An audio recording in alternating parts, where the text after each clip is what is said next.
So today I'm going to train my climber. This is a simple line that I got. It's a discontinued David Austin Rose. So I already have it for about since May, I think since May, no, since April. I got it as a bare root, and you can see it has some very long cane already, and this is actually a climber. So I just let it grow. I just let it do its thing, and then now I think it is ready for Obelisk. So I got this Obelisk from Amazon. I think this one is about $25 or something like that. So it's very reasonable price. It's about 6 feet tall. So this is a 6 feet tall Obelisk. And I'm thinking to show you how I install Obelisk in my pot. So generally, there are two ways to do it. One way is to put it in the middle, like how I do it with my strawberry hill. So with my strawberry hill actually in the middle, and then you just have the Obelisk over it. Now today I'm gonna do it another way, which is, you see how I have my rose kind of like at the side, and I'm gonna put the Obelisk like in the middle, and then have all the cane wrap around it. So I know it's gonna be hard to imagine, but I'm gonna show you how I do it, and then you will get what I mean. All right, just give me a second. I will show you how I do it after I install it.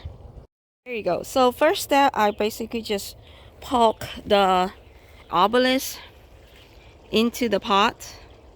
You see that? And then most of the cane is outside of the Obelisk, so none of them are inside the Obelisk, if you can see. Okay, you see that? So that's one way of doing it. Now if your plant, everything is already in the middle, then you will have to do it the way that I did with my strawberry hill right here, which is fine. It's just a little harder to install the Obelisk in there without damaging the cane, because you can see they do have a bar here, and if you are not careful, when you press it down, you might break some of the cane. That's the reason why I like this method better. Okay, so now I'm gonna use a zip tie and wrap all this around my Obelisk, and I will show you how it looks like after I am done. Okay, 2,000 years later, it's done. You have see how many canes out there. This one is still not it's still pretty young, so the cane are not very long. So I only managed to train to the halfway, as you can see right here. But that's okay, because this is a good basic. So what happened is, you see how all this, I don't really train all of them like this one. If it's too short, just leave it. You train it at the base there, so it won't flop down, but it will continue to grow longer. So once it grow long enough again, then you continue to wrap it around. Okay, you can see I remove lots of leaf at the process of doing it, and that is totally normal, because a lot of the time when you are training your cane, you're gonna have the cane wrap around, like how I say, stack on top of each other. So in order for you to do it, you have to remove the leaf, like you see that, you see how they are all stacked around with each other, and that's completely normal.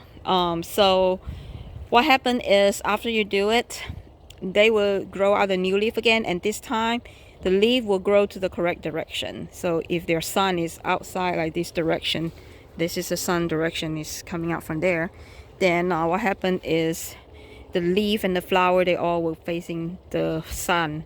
Okay, so don't worry, like this one you can see the flower bud is not facing in, but guess what, a few weeks later it's all gonna face the sun. So don't you worry about the orientation of the flower or the leaf or the cane, just wrap it around, and it will do its work to fade to go to the right direction, as long as you put it at the right direction where you want it to be. Okay, so there you go. This is how I do it. If you have any question, feel free to put it in the comment, and I will try my best to help to answer it. Now, sometimes you will see it will might, because lots of cane is on one side, so it might be unbalanced a little bit. You can put another stick of bamboo stick or metal stick or something like to tie it down, and let the weight, to be more support on the weight, the side with more weight. Okay, so like this strawberry hill, I actually tied together with my gazebo, so it's looking good now. Look at how tall is my strawberry hill. So eventually it's going to climb onto my gazebo as well. Now the reason I don't put it in there, because I did it before, it doesn't work so well, because I guess it's too much stuff there. I prefer its own pot, so I put it in a pot. It looks much better, honestly. So that's the goal. So eventually this will also climb together on the gazebo with my Spirit of Freedom. So we shall see. I mean, it's a very tall obelisk. It's gonna last for a while for sure. So there you go. This is Cymbeline. I think I really like it because honestly it bloomed so well throughout the season. I don't even need to do much about it. And it's relatively healthy, really, even though you look like there's a lot of black spot right now, but that is because it was flop on the floor. I mean, honestly, if you flop on the floor, anything's gonna look bad. So, but look at how well it bloomed. You see that? It's a very, very interesting bloom. It had this grayish tone to it. Very, very soft, very, very delicate. I can't wait to see how it will bloom in the summertime, and it has nice strong muff fragrance to it as well. So the fragrance is really similar to Strawberry Hill right here. Very, very similar. So this too is gonna be a bloom machine. Strawberry Hill is a bloom machine, there's no question about it. This one is going to be another bloom machine as well. I know about it. Alright, so there you go. Hopefully it helps. If you have any question, please let me know, and I will see what I can do to help you or to answer it. Okay, bye bye.